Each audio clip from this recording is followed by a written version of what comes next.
इस वीडियो में हम लोग आरआरबी ग्रुप डी के लिए पर्यावरण के एमसीक्यू को देखने वाले हैं। तो चलिए हम इसे स्टार्ट करते हैं। निम्नलिखित में से किस प्राणी को प्रोजेक्ट हंगुल में लक्षित किया गया है? इनमें से कौन सा प्राणी है जिसमें प्रोजेक्ट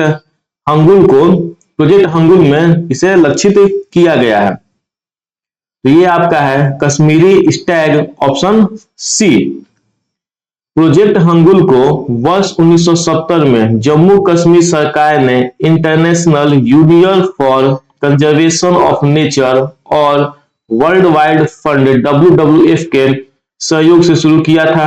इसका मुख्य उद्देश्य गंभीर रूप से लुप्त प्राय जो खत्म होने वाले हैं कश्मीरी हिरण, जिसे हम स्थानीय भाषा में हंगुल कहते हैं, की आबादी का संरक्षण करना था।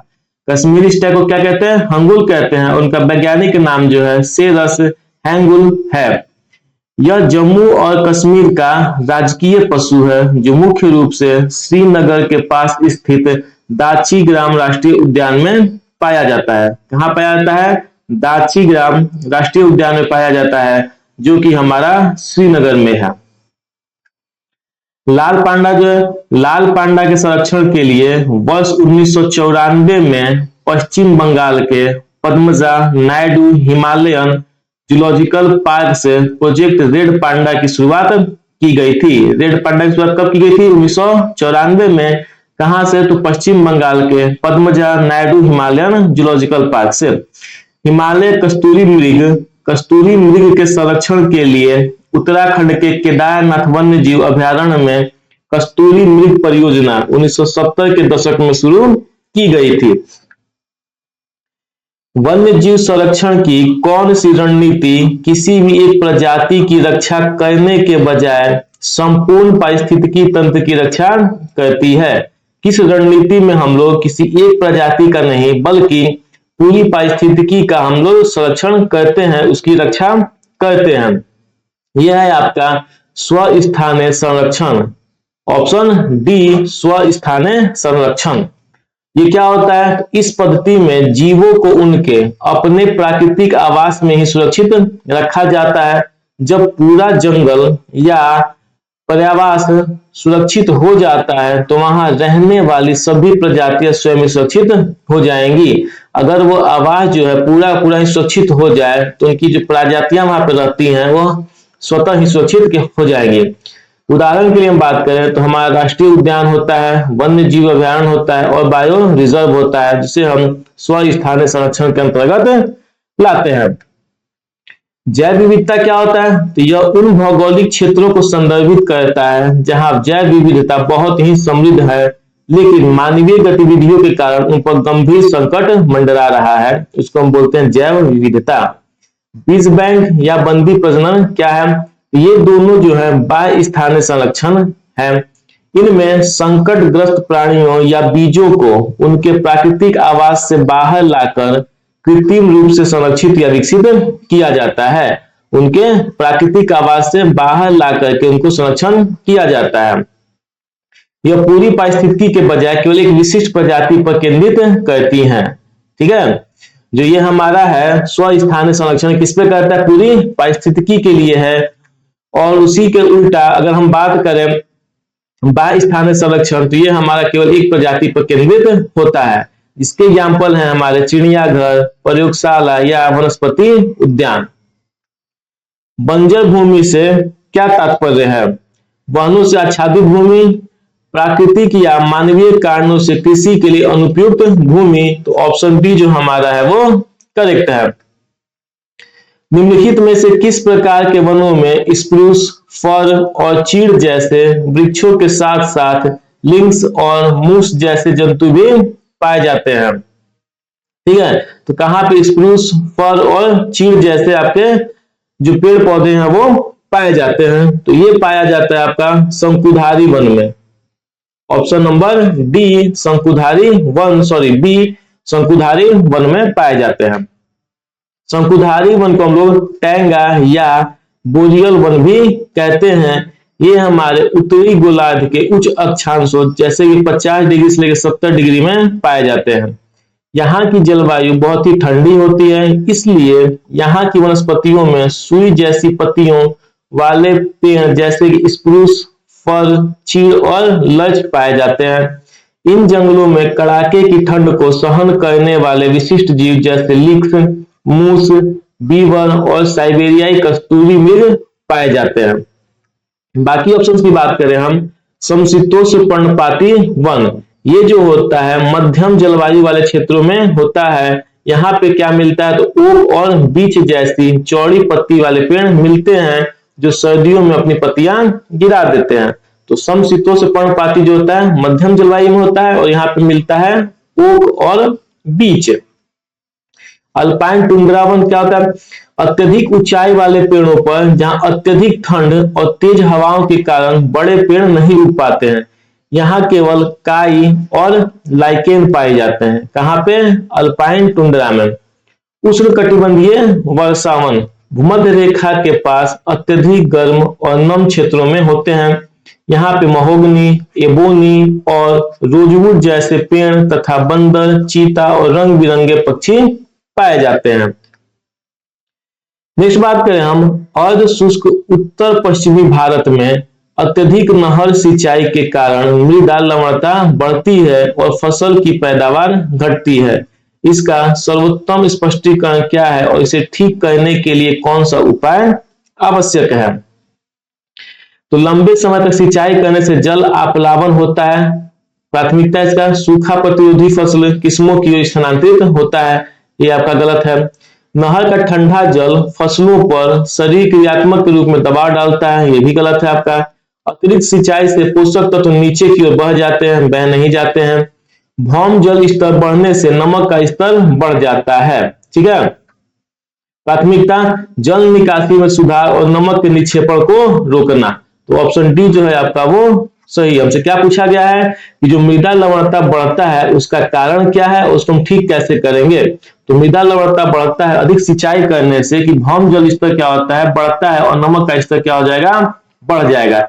जब हम खेत में पानी की सिंचाई करते हैं तो पानी तो जमीन के नीचे चला जाता है, लेकिन जो पानी में घुलनशील लवण होते हैं वो आपके जमीन पे खेतों के ऊपर में वो बिछ जाते हैं, जिससे उनका नमक का स्तर बढ़ जाता है। तो उसको हम कैसे सुधारेंगे, तो हम क्या करेंगे कि जल निकासी जो होगा उसे हम सुधार करेंगे, ठीक है। खेतों में पानी लगने नहीं देंगे और नमक का निक्षेपण को हम क्या करेंगे, रोकेंगे। क्लियर है। नेक्स्ट है, निम्नलिखित में से कौन सा पहला अंतरराष्ट्रीय समझौता था जिसने विशेष रूप से विकसित देशों के लिए विधिक रूप से बाध्यकारी उत्सर्जन कटौती लक्ष्य स्थापित किए थे। इसमें जो था वो उत्सर्जन का जो कटौती था उसका स्थापित किया गया था, उसका लक्ष्य बनाया गया था। तो ये आपका बनाया गया था क्योटो प्रोटोकॉल में। कहां पे, क्योटो प्रोटोकॉल में, ऑप्शन ए। ये आपका जो है 1997 में जापान का जो क्योटो शहर था, कौन सा था शहर था, क्योटो शहर था, उसमें अपनाया गया था और इसको 2005 में लागू किया गया था। कब लागू किया गया था, 2005 में। रियो घोषणा जो है ये आपका हुआ था 1992 में। पेरिस समझौता जो है ये हुआ था आपका 2015 में। और बेसेल समझौता की बात करें तो ये आपका हुआ था 1989 में। क्लियर है। 1989 में। किस वैश्विक आयोजन ने सर्वप्रथम पर्यावरण संरक्षण और विकास पर समन्वित अंतरराष्ट्रीय कार्रवाई की शुरुआत की थी, ठीक है। तो किस योजना में यह हुआ था, तो ये हुआ था आपका स्टॉकहोम सम्मेलन 1972 में, ऑप्शन ए। तब 1972 में स्टॉकहोम सम्मेलन में। संयुक्त राष्ट्र मानव पर्यावरण सम्मेलन ने 5 से 16 जून 1972 को स्वीडन के स्टॉकहोम में आयोजित किया गया था। इसी ऐतिहासिक सम्मेलन के परिणाम स्वरूप संयुक्त राष्ट्र पर्यावरण कार्यक्रम यूएनईपी की स्थापना हुई और 5 जून को प्रति वर्ष विश्व पर्यावरण दिवस मनाए जाने की शुरुआत हुई थी। बाकी ऑप्शंस की बात करें हम, जोहान्सबर्ग शिखर सम्मेलन 2002 को सतत विकास पर विश्व शिखर सम्मेलन कहा जाता है और रियो सम्मेलन 1992 में जो हुआ था उसको हम पृथ्वी शिखर सम्मेलन के नाम से जानते हैं।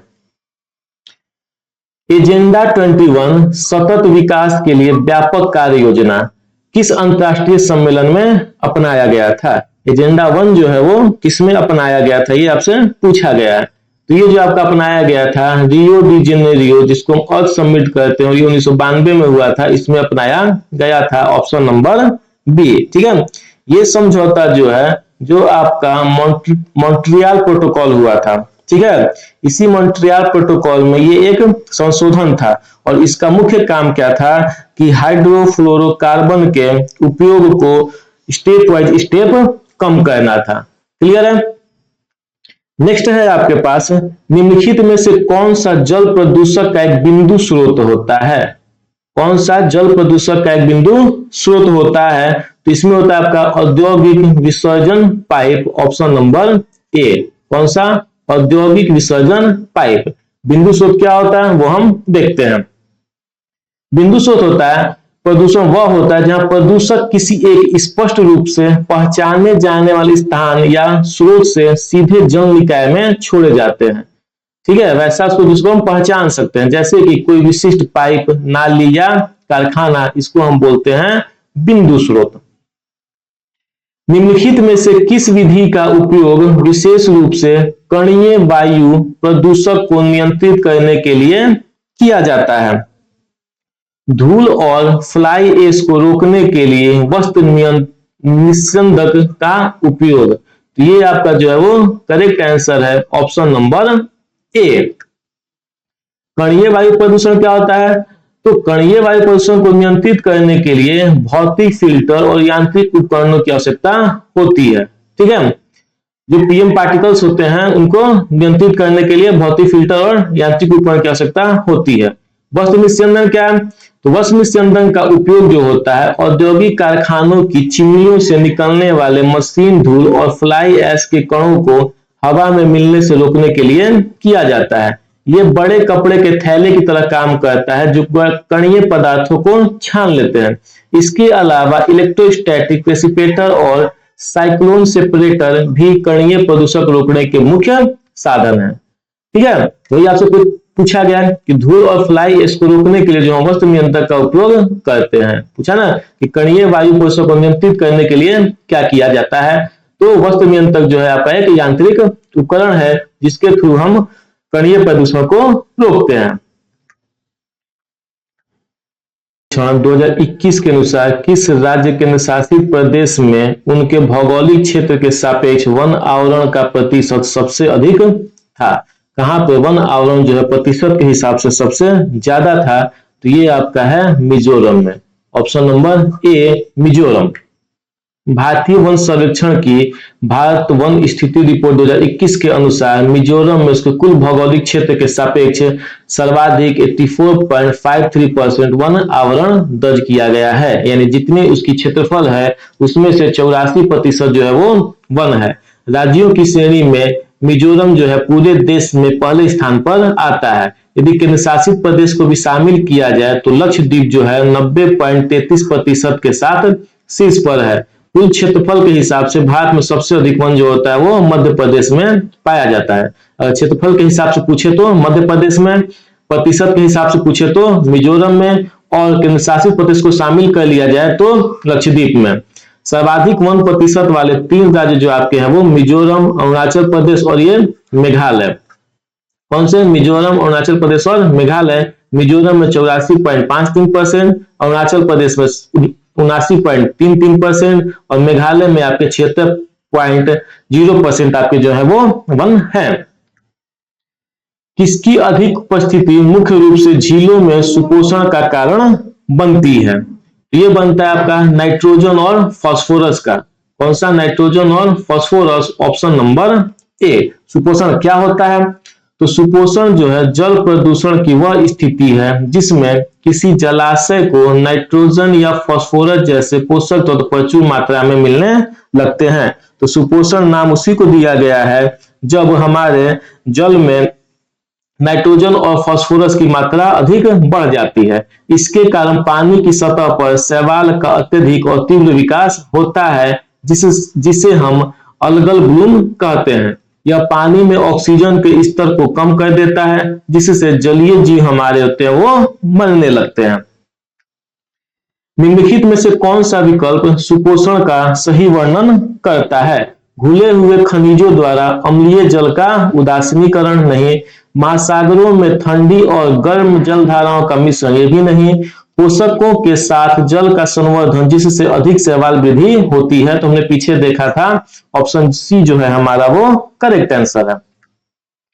निम्नलिखित में से किस अंतरराष्ट्रीय समझौते का उद्देश्य ओजोन क्षयकारी पदार्थों को चरणबद्ध तरीके से समाप्त करना था? किसको? ओजोन क्षयकारी पदार्थों, वैसा पदार्थ जो कि ओजोन को खत्म कर सकता है, उसको चरणबद्ध तरीके से कम करना था। ये किस समझौते में हुआ था? तो ये आपका हुआ था मॉन्ट्रियल प्रोटोकॉल में, option number C. Montreal Protocol इस समझौते पर 16 सितंबर किया गया था और 1989 में इसे लागू किया गया था। यह ओजोन परत के संरक्षण के लिए अब तक का सबसे सफल अंतर्राष्ट्रीय समझौता माना जाता है। इसी की याद में हर साल 16 सितंबर को विश्व ओजोन दिवस मनाया जाता है। ठीक है। रामसर कन्वेंशन क्या है? यह आर्द्र भूमि के संरक्षण और उनके स्थायी उपयोग से संबंधित एक अंतर्राष्ट्रीय संधि है, जिस पर 1971 में ईरान के रामसर संधि पर हस्ताक्षर हुआ था। कब? 1971 में।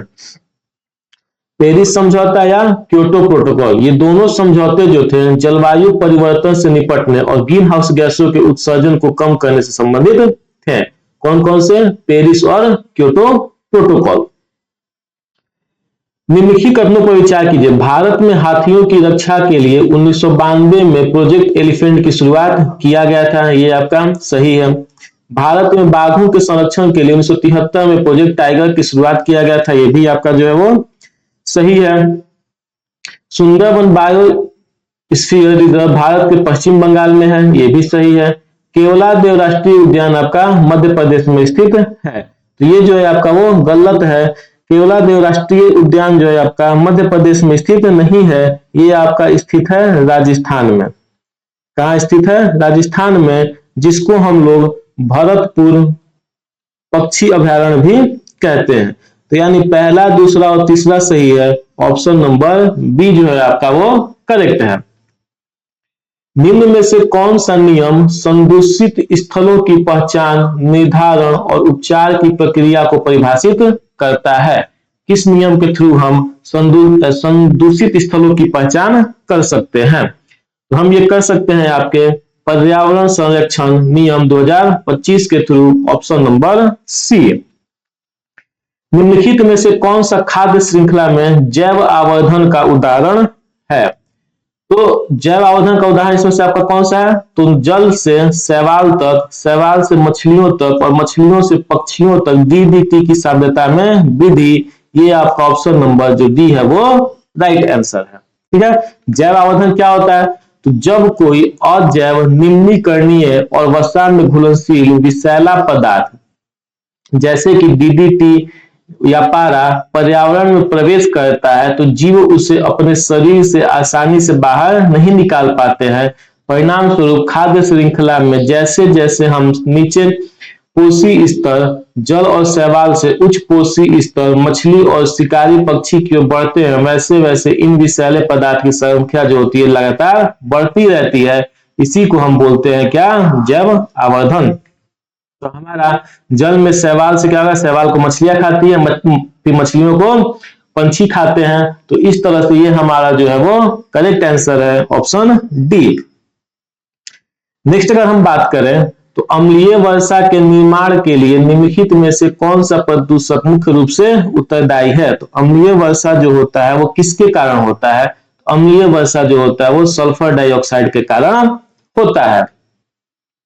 निम्नलिखित में से कौन सी पद्धति मृदा स्वास्थ्य को बनाए रखते हुए संधारणीय कृषि में सहायता प्रदान करती है? ये आपका कहता है कौन सा? फसल चक्र, ऑप्शन सी। जैविक खेती के संबंध में निम्नलिखित में से कौन सा कथन असत्य है? जैविक खेती के संदर्भ में कौन सा कथन जो है वो गलत है? तो जैविक खेती में कृत्रिम रसायनों का उपयोग नहीं किया जाता है, ये आपका सही है। जैविक खेती मृदा जीवजात के लिए लाभदायक होती है। मृदा के जो जीव जंतु होते हैं उनके लिए लाभदायक होती है, सही है। जैविक खेती पर्यावरण अनुकूल होती है, ये भी आपका सही है। जैविक खेती उच्च तकनीक पर अत्यधिक निर्भर करती है। तो जैविक खेती जो होता है आपका वो तकनीक पर निर्भर नहीं करता है। तो ये हमारा जो है गलत आंसर है, लेकिन क्वेश्चन में गलत ही पूछा गया है, तो ऑप्शन बी जो है हमारा वो करेक्ट आंसर है। जैविक खेती मुख्य रूप से, जिसको ऑर्गेनिक फार्मिंग भी बोलते हैं, मुख्य रूप से पारंपरिक ज्ञान, प्राकृतिक प्रक्रियाओं और स्थानीय स्तर पर उपलब्ध संसाधनों जैसे कि गोबर की खाद, कंपोस्ट और जैविक कीटनाशक पर निर्भर करती है। इसके लिए किसी अत्यधिक महंगी या जटिल उच्च तकनीक की आवश्यकता नहीं होती है। निम्नलिखित में से कौन सा एक अनवीकरणीय संसाधन है? अनवीकरणीय का मतलब होता है जिसे हम दोबारा से बना नहीं सकते हैं। तो इनमें से कौन सा है? पेट्रोलियम, बायोमास, सौर ऊर्जा या पवन ऊर्जा। तो पेट्रोलियम जो है वो आपका अनवीकरणीय है, जिसको हम फिर से बना नहीं सकते हैं, तो ऑप्शन ए। अब ऊर्जा संसाधन की बात करें तो ऊर्जा संसाधन वे प्राकृतिक स्रोत हैं जिनका उपयोग बिजली बनाने, गाड़ियां चलाने, कारखाने संचालित करने और दैनिक जीवन के कई कार्यों के लिए किया जाता है। क्लियर है? और उत्पत्ति और पूर्ण चक्र के आधार पर ऊर्जा संसाधनों को मुख्य रूप से दो भागों में बांटा जाता है। पहले को बोलते हैं हम नवीकरणीय ऊर्जा संसाधन और दूसरे बोलते हैं अनवीकरणीय ऊर्जा संसाधन। तो नवीकरणीय क्या होता है? ये वे संसाधन है जो प्रकृति में असीमित मात्रा में, ठीक है, मतलब खत्म होने वाली न मात्रा के रूप में उपलब्ध होते हैं और कभी भी समाप्त नहीं होते हैं। इन्हें बार बार उपयोग किया जा सकता है और ये पर्यावरण को नुकसान नहीं पहुंचाते हैं, जैसे कि सौर ऊर्जा, पवन ऊर्जा, जल ऊर्जा, बायोमास ऊर्जा और भूतापीय ऊर्जा। भूतापीय ऊर्जा क्या होता है? तो पृथ्वी के अंदर की प्राकृतिक गर्मी से प्राप्त ऊर्जा। बायोमास ऊर्जा कृषि कचरे, लकड़ी और गोबर से मिलने वाली ऊर्जा। जल ऊर्जा नदियों और बांधों के बढ़ते पानी से टरबाइन चलाकर बिजली बनाई जाती है। पवन ऊर्जा आप समझते ही हैं, जो पवन चक्की के माध्यम से ऊर्जा मिलती है। सौर ऊर्जा सोलर प्लेट के माध्यम से ऊर्जा मिलती है। और हम अनवीकरणीय ऊर्जा की बात कर रहे हैं तो ये वे संसाधन है जिनके भंडार जो होते हैं वो सीमित होते हैं और ये बाद में समाप्त हो सकते हैं।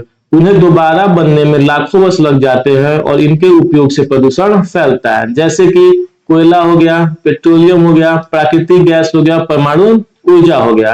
परमाणु ऊर्जा क्या होता है? तो यूरेनियम और थोरियम जैसे खनिजों से मिलने वाली ऊर्जा। प्राकृतिक गैस सीएनजी और एलपीजी के रूप में घरों और वाहनों में उपयोग होता है। ठीक है। पेट्रोलियम क्या होता है? तो पेट्रोल, डीजल, केरोसिन, इनको हम पेट्रोलियम बोलते हैं। तो ये आपके जो है वो अनवीकरणीय ऊर्जा संसाधन है। भारत में निम्नलिखित में से किस ऊर्जा संसाधन को क्षयशील और प्रदूषक माना जाता है? तो क्षयशील और प्रदूषक अभी हमने देखा, जो कि हमारे अनवीकरणीय है, उनको हम क्या बोलते हैं? प्रदूषक फैलाते हैं। तो इसमें से अनवीकरणीय कौन सी है? कोयला है, जो कि आपका अनवीकरणीय है, तो इसके थ्रू आपका ये प्रदूषण होगा। निम्नलिखित में से किसे ग्लोबल वार्मिंग के प्रभाव के रूप में सूचीबद्ध किया गया है? ग्लोबल वार्मिंग से क्या होता है? तो ग्लेशियरों का पिघलना और तटीय क्षेत्रों में बाढ़ का आना, ये आपका जो है वो करेक्ट आंसर है, ऑप्शन ए। अम्ल वर्षा के निर्माण में मुख्य योगदान किस गैस का होता है? हमने पीछे देखा था, किस गैस का होता है? सल्फर डाइऑक्साइड का होता है, ऑप्शन नंबर डी। अम्ल वर्षा का निर्माण कैसे होता है? तो जब कारखानों, वाहनों और बिजली घरों में सल्फर डाइऑक्साइड और नाइट्रोजन के ऑक्साइड जैसी गैसें हवा में मुक्त होती है, तो ये वायुमंडल में मौजूद पानी की बूंदों और ऑक्सीजन के साथ रासायनिक क्रिया करती हैं। ठीक है। इस क्रिया में सल्फ्यूरिक अम्ल और नाइट्रिक अम्ल बनता है। जब बारिश होती है तो यह तेजाब पानी के साथ मिलकर धरती पर गिरता है, जिसे हम अम्ल वर्षा कहते हैं। ठीक है। तो हमारे कारखानों से जो हमारे गाड़ियां चलती हैं, उससे क्या निकलता है? सल्फर डाइऑक्साइड निकलता है और नाइट्रोजन के ऑक्साइड निकलता है, NO2 निकलता है, NO निकलता है, ये सब निकलता है। ये जो होते हैं वो जल के साथ रिएक्शन करते हैं। ठीक है। जल के साथ रिएक्शन करके क्या बनाते हैं? सल्फ्यूरिक अम्ल बनाते हैं, H2SO4, और नाइट्रिक अम्ल बनाते हैं, HNO3। इन दोनों क्या होता है? हमारा ये जो होता है वो एसिड होता है और ये हमारा जो होता है वो प्रबल अम्ल होता है। कैसा अम्ल होता है? प्रबल अम्ल होता है, और यही जब अम्ल पानी के साथ हमारे धरती पे गिरता है तो उसको हम बोलते हैं अम्ल वर्षा। बाकी ऑप्शंस की बात करें मीथेन की, तो यह एक शक्तिशाली ग्रीन हाउस गैस है जो ग्लोबल वार्मिंग के लिए जिम्मेदार है, अम्ल वर्षा के लिए जिम्मेदार नहीं होता है। किसके जिम्मेदार होता है? तो ग्लोबल वार्मिंग के लिए जिम्मेदार होता है। क्लियर है? तो ये आज का हमारा जो वीडियो था पर्यावरण का, वो वीडियो हमारा समाप्त हुआ। तो ये वीडियो आपको कैसा लगा कमेंट सेक्शन में जरूर बताइए। तो मिलते हैं आपसे अगली वीडियो में, तब तक के लिए धन्यवाद, bye bye and take care.